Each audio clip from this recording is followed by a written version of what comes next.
What is going on, ladies and gentlemen? Welcome back. It is Tuesday, July 29th. My name is Everett Delorme. Today, we're going to talk about some volleyball.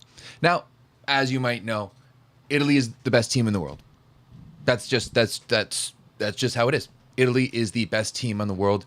The Italian women are now back-to-back VNL champs, and they did this by being the first team ever in the history of the VNL to go absolutely undefeated. A perfect 15-0 over the course of the 2025 VNL, of course, culminating in a 3-1 win over Brazil on Sunday. Of course, we're going to break that one down. We're going to break down the bronze medal match as well, with Poland grabbing their third straight VNL bronze medal over Japan, last year's silver medalists. And we'll touch a little bit on the semifinals as well. But first and foremost, we have to talk about this Italian team because they are the cream of the crop. They are the best of the best. They are rocking a historic 29-game win streak. And funny enough, they haven't lost back since June 1st of 2024 to this very Brazil team back in week 2 of VNL over in Macau. So this Italian team is absolutely rolling. They just rolled through the semifinals in Poland with a 3-0 sweep. Honestly, we're probably not even going to talk about it that much because it just wasn't that interesting. Italy was just too damn good. Now, the final was a little bit more interesting, but at the end of the day, Italy just dominated.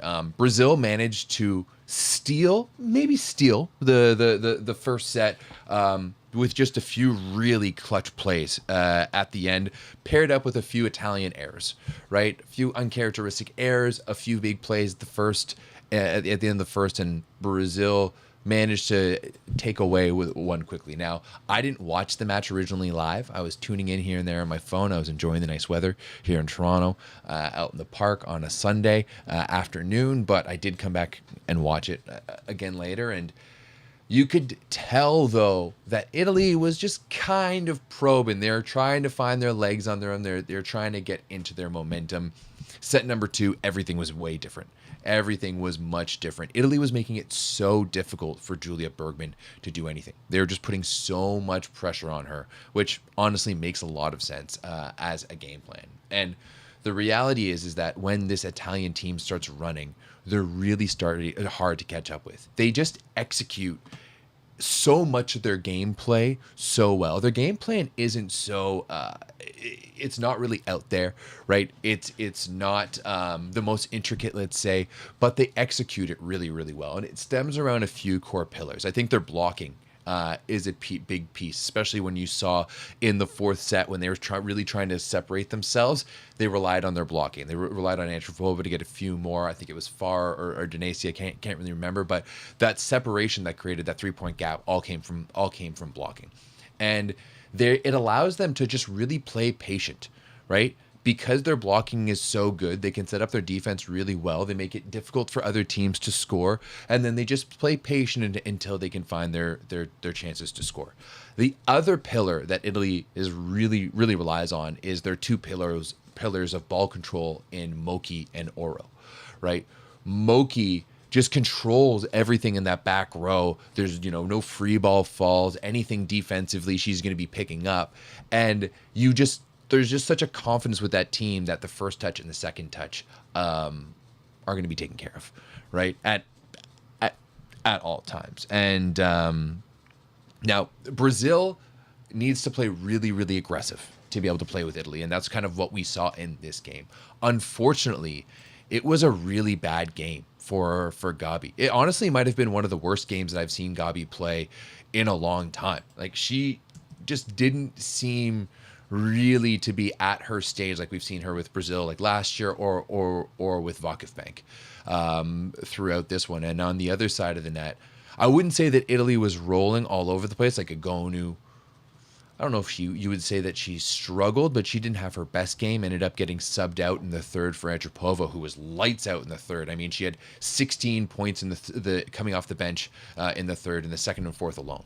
Right, I think she was 7 for 9, or so 7 for 9 in the third, and then her offense cooled down a little bit in the fourth. She was 5 for 13 with a 0% efficiency, but she added 2 blocks and an ace to that as well.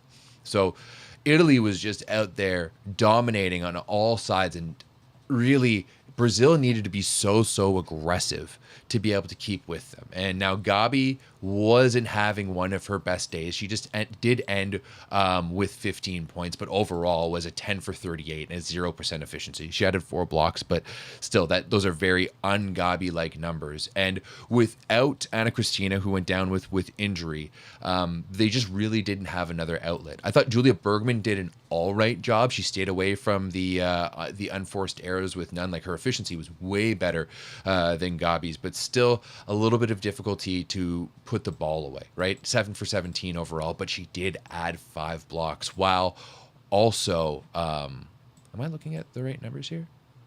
Yeah. Oh no, sorry. I was looking at Julia Kudis. That makes a lot of, that makes a lot more sense. Julia Kudis was 7 for 17 with 5 blocks. We'll talk about her in a second. But Bergman, on the other hand, she was 10 for 37 with 11% efficiency, 1 block and no aces, while taking 43 of the 83 serving targets. So she's passing over 50% of the balls, and Italy was just going at her, putting that pressure on. And overall, I think she did a good job in serve receive. 51% positive, 19% perfect. You'd like to see them in system a little bit more, but when they went to Gabi, she was 73% positive with a 41% perfect rating. So serve receive overall, I don't think was the issue for Brazil. Brazil was just really struggling to score points in this one. Neither Gabi nor Bergman were doing a fantastic job at scoring. And on top of that, you had a black hole in what was the opposite position. They started with Rosa Maria, and she was on and off, had 5 points. She was 4 for 17. Then they brought in Helena, who was 1 for 8 with a 0% efficiency. Hell, they even brought Kissy in the fourth, and she was 3 for 9. So maybe she was the best out of all of them. But other than Gabi and the middles, they were good down the middle, especially blocking. 12 blocks for Brazil over the 4 sets. They just really struggled to put any pressure on Italy, and Italy, it just has so much depth, right? Like, Agonu's struggling, and then you go to another world-class player in Antropova, who, maybe isn't Agonu in some ways, but serving and blocking in a lot of ways is way better.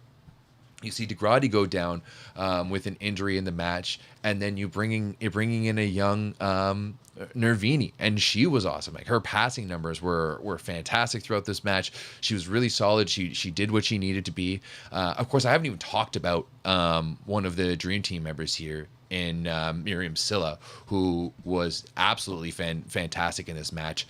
Not led the way in scoring, but 16 points was the second highest scoring for Italy. As I mentioned, 18 for Antropova, coming off the bench, playing basically only half of the third and all of the fourth.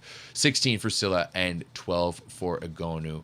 Agonu not having the greatest day. I think she was like 1 for 6 in the third when she ended up getting pulled out. She was 11 for 34 overall with a 21%. And a 21% efficiency, but you're just seeing the depth overall from this Italian program really showing up. And now everyone remembers back, in the 9x9 when I called that I didn't think Italy was going to take this seriously, and they proved me dead wrong. They did it quite opposite, and they took it the most serious, right? They brought their roster the entire time. They played their players the entire time, and they set their intentions to go win a world championship. This Italian team wants to be the best, one of the best ever. There's no doubt about that, right? There's no doubt about that. Now, they have a long ways to go in terms of winning consecutive championships to go catch Cuba of the 90s. But still, when we're talking about elite teams of all time, there's no doubt about it that this Italian team is up there with them.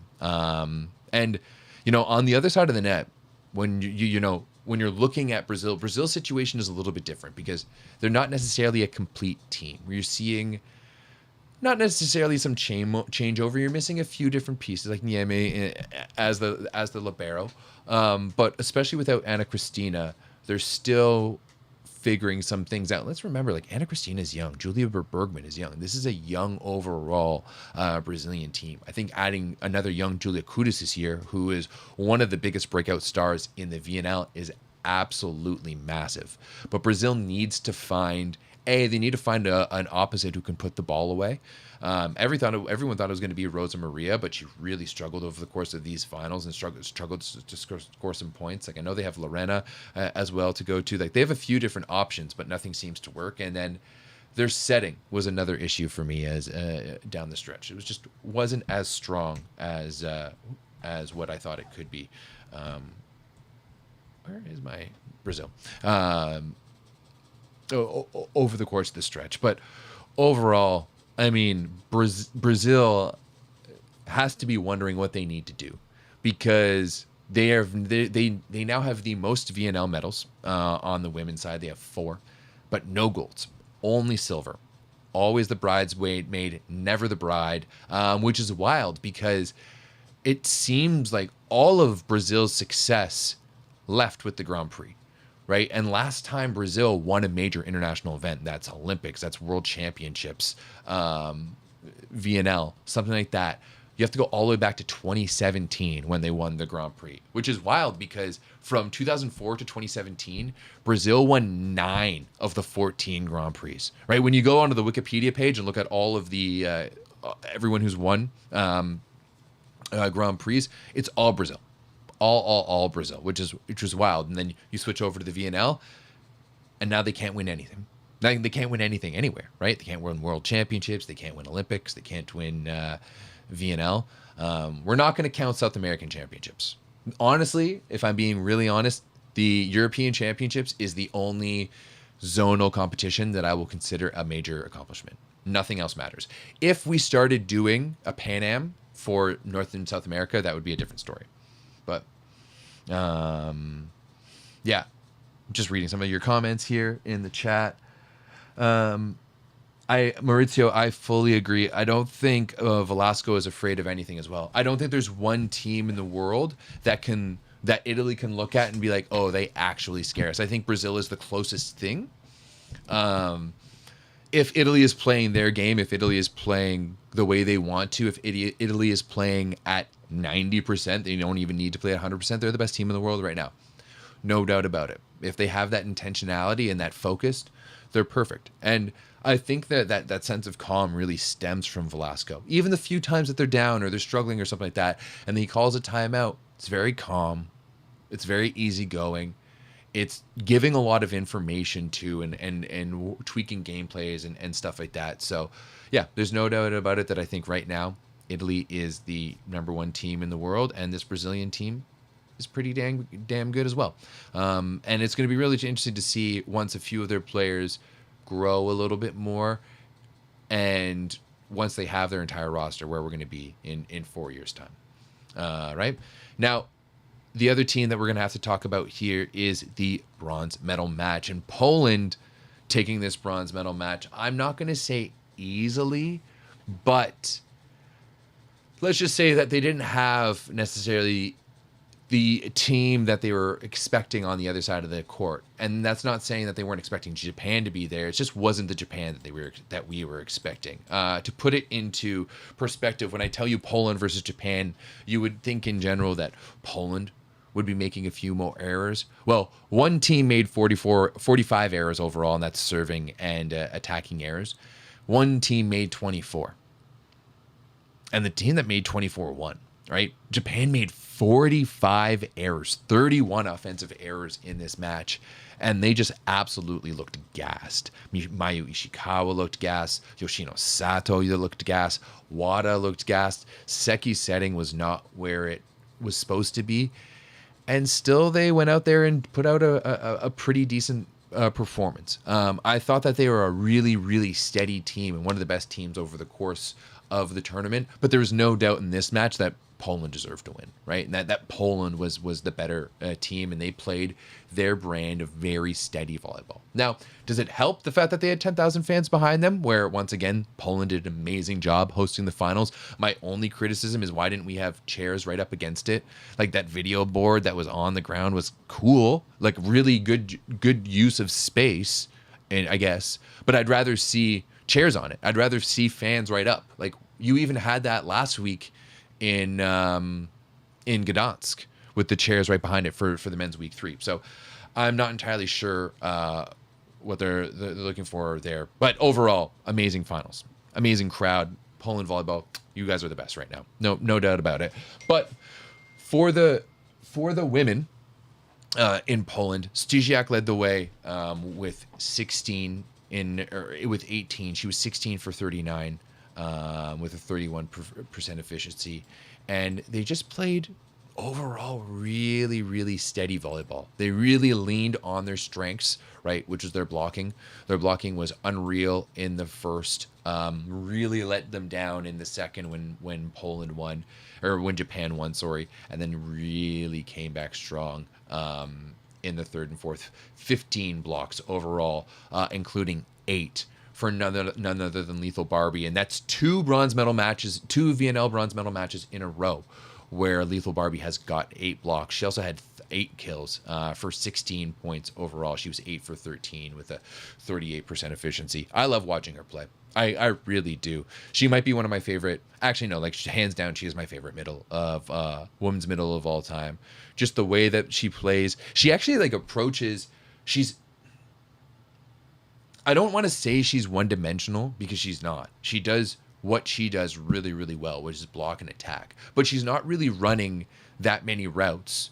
She's just running straight on and then hitting the ball, but doing it really well with a really good efficiency. I love watching her play. But overall, this Polish team just plays really well together. You had 4 different players in double digits. Wukasik with 11, Chinianska with 12, as I mentioned, Korneluk with 16, Stysiak with 18.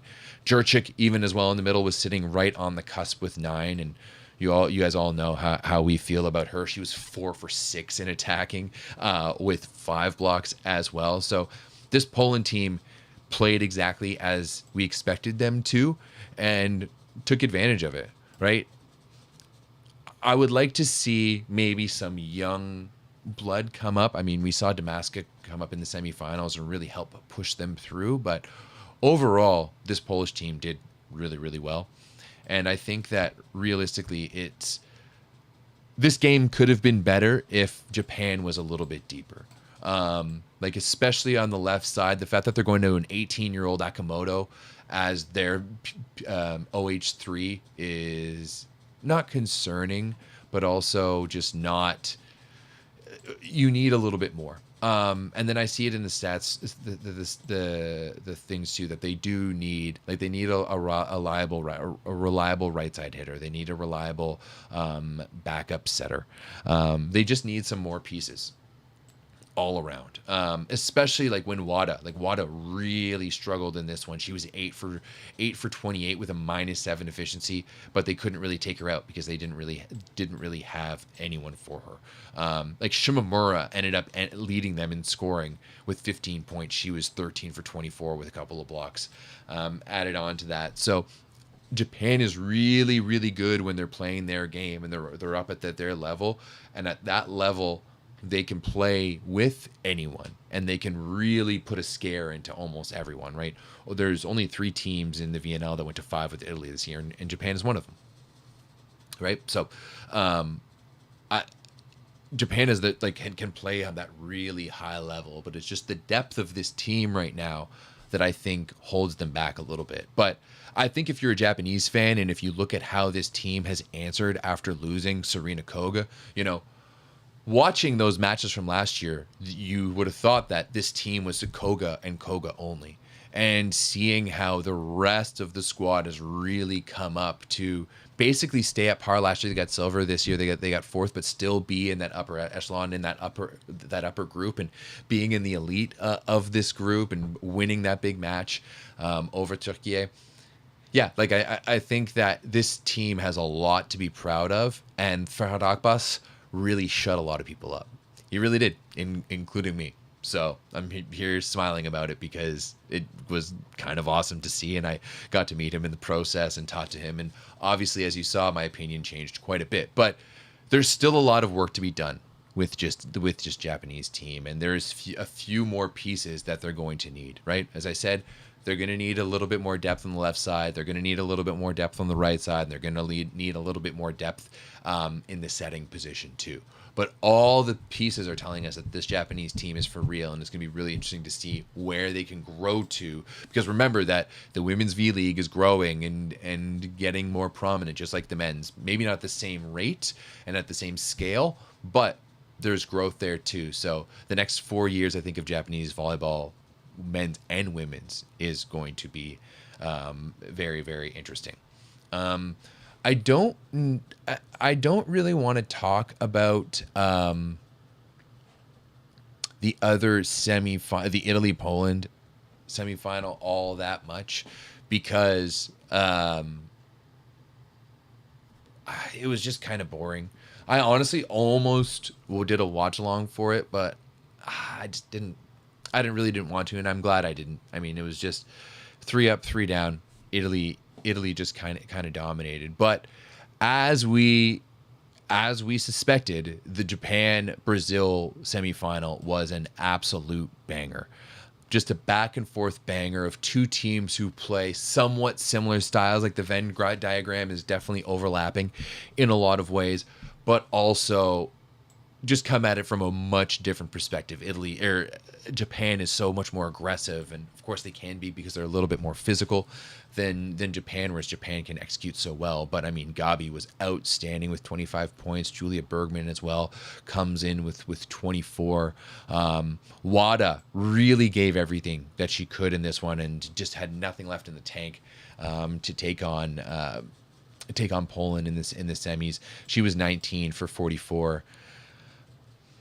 Who else was good in this one? Oh, obviously Mayuki Ishikawa as well. She was unreal at 17 for 48. Just been carrying, like, I don't know if I'm pretty sure she started every single set for this Japanese team over the course of this VNL. So you were just really seeing and then of course of Yoshino Sato as well, 11 for 33. But I think that as you just saw the errors really grow for Japan as the tournament went on. And I mean, the VNL is where we saw them make the most errors really overall. And to me, that's just a lot of fatigue. It is a little bit of how they're playing that style and how Fardak Akbas wants them to be aggressive, but it's the yin and the yang of that, right? It's the, hey, we want to stay aggressive, but now we're really tired and our feet aren't necessarily there where we want them to be. And the ball isn't necessarily there where we want it to be. And we're not necessarily jumping as high or hitting as hard as we want to. So I think when Japan, if they're tired and even if they're just playing 5% less, that 5% makes a difference in how cleanly they execute overall. So I do think that this Japanese, once again, I think this Japanese team is on a really good path. But I would like them to break over that Brazil hump, because that's been a few times. Like, what is it? The World Championships? Like, was it last year's finals? No. Definitely the World Championships. They had an epic five setter again. Now the only other thing to talk about would be the Dream Team. And now I don't have an asset or anything for this, but the Dream Team that they mentioned, I actually like for once. It's really straightforward. I don't think you can go wrong with it. Best setter, Alessio Oro. Best opposite, Paulo Agonu. Best outside hitters are Miriam Silla and Gabi. Middle blockers, Julia Kudis and Lethal Barbie. And the best liberos, Moki De Gennaro. So I don't think anyone can sit here and disagree with that Dream Team. It is a Dream Team that we all kind of expected and kind of, would like to see more of. I'd like to see more actually like level-headed Dream Teams like this. But overall, VNL was incredible. It was a great run for the women. I mean, the World Championships start in less than a month, so it's going to be a quick turnaround for some of these teams. I do think that there's going to be an interesting, like, Italy is on a warpath to be one of the best teams in the world, and as of right now, I don't think anyone can stop them. The only team that can stop Italy is Italy. Fair enough. And I think they're going after Cuba. Now that's a long run because Cuba dominated the 1990s and won 2 world championships and 3 Olympic games in that span. However, it could be done. It could be done. But first, they're going to need to take on the world championships, and they haven't won a world championships since 2007, I believe. Italy. Don't quote me on that. I lost my book, so I won't see about it. But I do think that there's going to be a really interesting conversation coming up, because Egonu. Oh, why did this move? Egonu is the first player in VNL history to win 3 MVPs. She's the most MVPs of all time. She is the ultimate VNL MVP. However, it was Antropova who actually pushed them over the hump. And Antropova who scored more than Egonu, despite playing less. So I think that this conversation between Antropova and Egonu is going to get more and more interesting. As of right now, Egonu's still the girl, right? She won the MVP. She is the starter. She has the heart of the team and of the country. However, Antropova is chomping at the bit, and you can see that she can come in and make an impact in so many different ways. Like, even on the double stub, she's out there scoring a lot. So I think that whole storyline is going to be very interesting coming to the World Championships. I am looking just in the comments to see if there's any questions.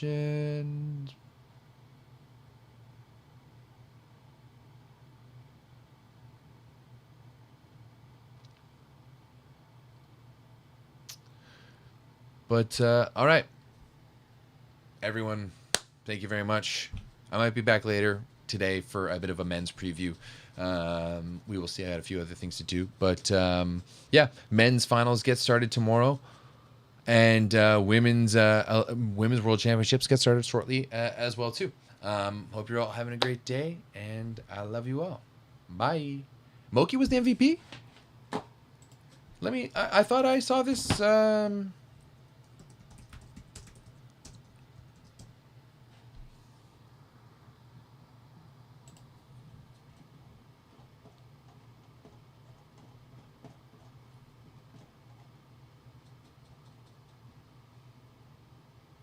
I'm just looking it up right now. Oh, she was the MVP. Okay, I take that back.